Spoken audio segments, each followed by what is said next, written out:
हाँ जी, तो अब तक आप लोगों ने जो कंडीशन पढ़ी है कि किसी भी क्वाड्रिलेटरल का पैरेललोग्राम कब बोलते हो, तो कुछ कंडीशन आप लोग पढ़ते आ रहे हो, सारी प्रॉपर्टी जो आपने पैरेललोग्राम की पढ़ी है, यानी कि अगर आपको किसी भी क्वाड्रिलेटरल में अपोजिट साइड पैरेलल है तो आप क्या बोलोगे, दिस इज अ पैरेललोग्राम। अगर किसी क्वाड्रिलेटरल में अपोजिट एंगल इक्वल हो जाएगा तो भी क्या बन जाएगा, वो पैरेललोग्राम। किसी भी क्वाड्रिलेटरल में अगर डायगोनल एक दूसरे को बाइसेक्ट कर देंगे तब भी आप क्या बोलोगे, पैरेललोग्राम। हमने प्रूव किया सारी चीजों को। आज की जो थ्योरम है 8.8 कि quadrilateral is a parallelogram if a pair, यानी कि सिर्फ एक पेयर की बात कर रहा है, चाहे ये ले लो चाहे ये ले लो, दोनों की बात नहीं कर रहा है।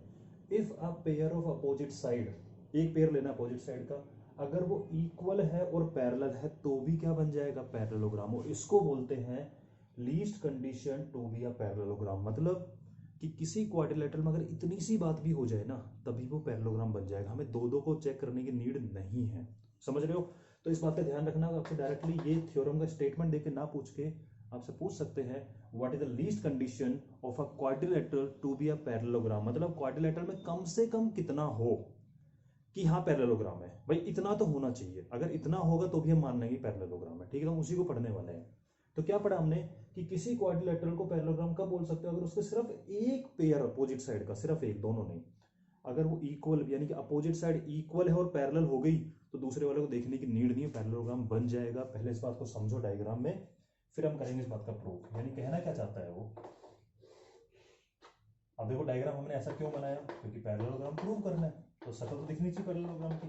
ठीक है, ये कहना चाह रहा है कि आपको दोनों को चेक करने की नीड नहीं है, मैं सिर्फ इसको पकड़ लूं। अगर मैं बोलूं कि मेरे को प्रूव क्या करना है, गिवन वाला पार्ट लिखूंगा, पहले प्रूव समझा देता हूं। हमें प्रूव करना है कि ये पैरेललोग्राम है, ये तो हमें प्रूव करना है। ठीक है, कि A B C D is a parallelogram.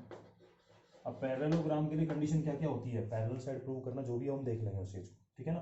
अच्छा, गिवन क्या है, गिवन ये है, सिर्फ एक साइड की बात कर रहा हूं मैं, इनको पकड़ रहा हूं बस। मैंने बोला कि अगर A B is parallel to D C and A B equal to D C, अगर इतनी सी कंडीशन भी सेटिस्फाई हो जाती है, सिर्फ इसकी बात कर रहे हैं, इसको नहीं देख रहे हैं अभी, अगर इतनी कंडीशन भी सेटिस्फाई हो गई कि भाई ये आमने सामने वाले पैरेलल भी हैं और इक्वल भी हैं, तो भी पैरेललोग्राम हो। बच्चों के मन में आ रहा होगा आपके, सर लेकिन इसके बारे में तो कुछ बताया ही नहीं, सुनते जाओ। और क्या तो ये हो तभी भी पैरेललोग्राम, या इसको छोड़ दो, सिर्फ इन दो पे नजर डाल लो कि A D is parallel to B C and A D is equal to B C, यानी कि अगर ये दो साइड पे फोकस है, आपको इन दोनों में फोकस ही नहीं है, अगर ये दोनों भी अपोजिट वाली भी अगर पैरेलल हो गई और इक्वल हो गई, सिर्फ एक पेयर की बात कर रहे हैं, तो भी पैरेललोग्राम होगा। या इसको छोड़ दो, अगर ये दो भी पैरेलल और इक्वल हो गई तो भी पैरेललोग्राम होगा। सर ऐसा कैसे हो जाता है? क्योंकि हमें पता है कि पैरेललोग्राम होने के लिए दोनों का, दोनों पेयर का क्या होना जरूरी है, पैरेलल होना जरूरी है। तो सिर्फ एक बोल के कैसे काम चला रहे हो?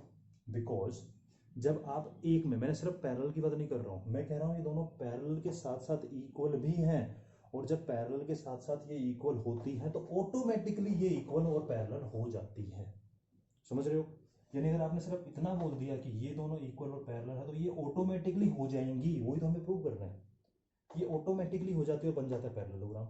अगर आपने बोला कि ये इक्वल और पैरेलल है तो ये ऑटोमेटिकली हो जाती है यार, इनकी टेंशन अपन को लेनी नहीं है, इसलिए बोलते हैं इसको लीस्ट कंडीशन, कम से कम इतना हो जाए तो भी क्या बन जाएगा, आपका पैरेललोग्राम बन जाएगा। ठीक है, तो हमें प्रूव करना है इसको पैरेललोग्राम, और हमें गिवन है ये वाली चीज। ठीक है, अब हम क्या करेंगे इस चीज को, सर हमें पैरेललोग्राम प्रूव करना है कुछ कुछ, तो हम ट्राइंगल को मान के कॉन्ग्रुएंसी लगा के कुछ देखते हैं। ठीक है, तो हमने क्या किया कंस्ट्रक्शन में, हमने कंस्ट्रक्शन में किया ज्वाइन बी एंड डी। अब आपको दो ट्राइंगल मिल गए। अब हमें गिवन क्या है, इस पार्ट को ले लें, क्योंकि अगर ये अगर आपको करना आ गया इसके थ्रू, ये वाला अपने आप कर दोगे, कोई दिक्कत नहीं है।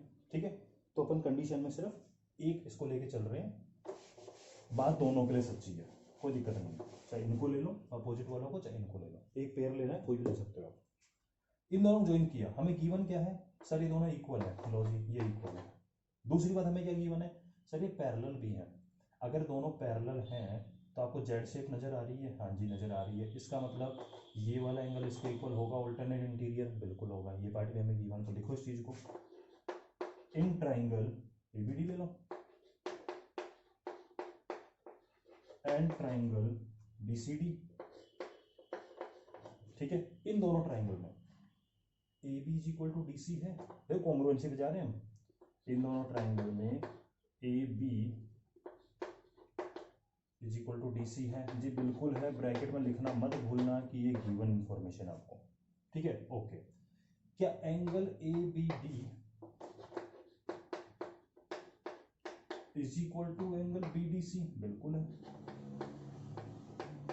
क्यों?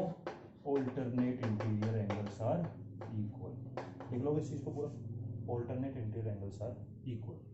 सर दो ही चीज हुई कॉन्ग्रुएंसी के लिए, तीन चाहिए, और क्या करें? अरे ये वाली साइड देखो ना, बी डी दोनों में आ रही है। अगर मैं इस ट्राइंगल को कट कर दूं यहाँ से कैंची से, ऐसे कर करके अलग अलग कर दूं, तो ऊपर वाले ट्राइंगल की बी डी साइड, नीचे वाले ट्राइंगल बी डी साइड दोनों सेम होंगी कि नहीं होंगी? बिल्कुल होंगी। तो B D is equal to B D, दो ट्राइंगल का जो कॉमन पोर्शन होता है वो तो इक्वल होना ही होना है।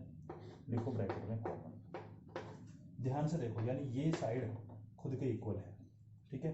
तो ऊपर वाले ट्राइंगल का एस ए एस, नीचे वाले ट्राइंगल का एस ए एस, यानी बाई एस ए एस दोनों कॉन्ग्रुएंट हो गए, बिल्कुल हो गए। बाई एस ए एस आपके दोनों ट्राइंगल क्या हो गए? कॉन्ग्रुएंट हो गए। अब लिखना कैसे है अपन को? लिखो, तो ट्राइंगल ए बी डी, लिखो जो मर्जी लिखो, पहले वाले में कोई टेंशन वाली बात ही नहीं है। कॉन्ग्रुएंसी का निशान लगा के अब रुक जाओ, क्या लिखें इसके बाद में? ए बी डी कैसे चले सर? सिंगल टिक पे और एंगल से मुड़ के डबल टिक पे, ओके। तो सिंगल टिक पे एंगल मुड़ के double tick, C D B लिखो, ठीक है। हमें करना क्या है? अब आती बात वो वाली कि प्रूव करने के लिए सर पैरेललोग्राम है, लेकिन पैरेललोग्राम के हम सब एक ही कंडीशन जानते हैं, ये लीस्ट कंडीशन हम तो एक ही जानते हैं सर, अगर ये भी पैरेलल हो और ये भी पैरेलल हो, अगर हमने दोनों को जैसे जैसे करके पैरेलल प्रूव कर दिया तो हमारा क्या बन जाएगा? पैरेललोग्राम, ठीक है। यानी कि हमने इनको तो पैरेलल प्रूव करना नहीं है, तो ऑलरेडी दे रखा है। यानी कैसे भी करके अगर मैंने बता दिया कि अगर ये दोनों पैरेलल हैं, तो आप क्या बोल दोगे? कि ये पैरेललोग्राम है। हम उस कंडीशन को याद रखेंगे जो हर बार प्रूव करते आ रहे हैं, ठीक है, ओके जी। इन दोनों को पैरेलल कैसे प्रूव करें? सर पैरेलल लाइन प्रूव करने का तरीका होता है कि अगर ऑल्टरनेट इंटीरियर एंगल इक्वल हो जाए तो लाइन क्या हो जाती है? पैरेलल। अगर करस्पॉन्डिंग एंगल इक्वल तो लाइन क्या हो जाती है? पैरेलल। अगर को इंटीरियर एंगल सम हो जाए 180 की लाइन हो जाती है पैरेलल, ठीक है, जानते हैं ना चीज। इसमें क्या लगाएं यार? अगर कैसे भी करके मैं इस एंगल को इस एंगल के इक्वल कर दूं तो मेरा जेड बन जाएगा, बिल्कुल बन जाएगा। यानी दोनों लाइन पैरेलल हो जाएंगी, बिल्कुल हो जाएंगी। तो फोकस करो यार, ये बी एंगल इस डी एंगल के इक्वल है क्या? ढूंढो सी पी सी टी से, क्योंकि हम दोनों ट्राइंगल कॉन्ग्रुएंट है। मैंने कॉन्ग्रुएंट सी ट्राइंगल देखने लगा, यार मुझे ए बी डी का एंगल जो डी है, ध्यान से देखो, इस ए बी डी में जो एंगल डी है वो नीचे वाले ट्राइंगल के बी के इक्वल है कि नहीं है? बिल्कुल है। फर्स्ट वाला फर्स्ट के इक्वल, सेकंड वाला सेकंड, थर्ड वाला थर्ड के इक्वल होता है। ये एंगल डी, ये एंगल डी कौन सा है? ये एंगल डी है ए बी डी ट्राइंगल का डी, तो आप इसको लिख सकते हो एंगल ए डी बी। तो by C P C T angle A D B is equal to angle ये बी कौन सा है?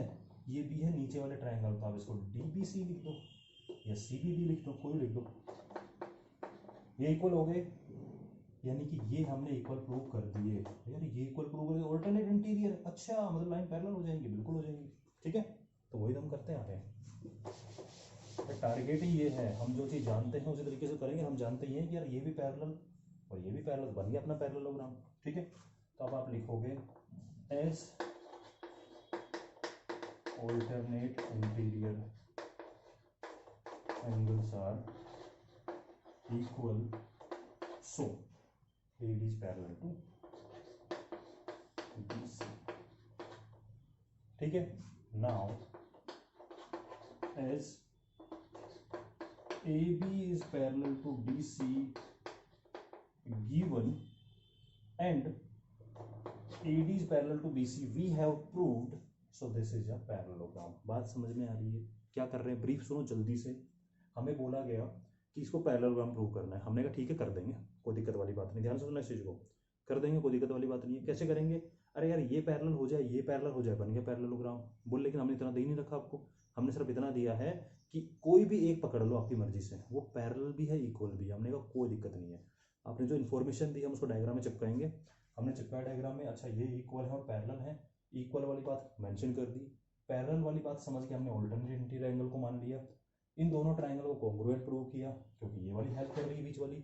जैसे ही कॉन्ग्रुएंट प्रूव किया हमें पता लगा सीपीसीटी से ये वाला एंगल इस एंगल के इक्वल है, यानी ये लाइन भी आपस में होगी पैरेलल। ये दे रखी थी, ये हमने कर दी, दोनों साइड अपोजिट पैर क्या हो गए, पेयर आपका पैरेलल, इसका मतलब क्या हो गया आपका ये पैरेललोग्राम। याद रखना इस चीज को।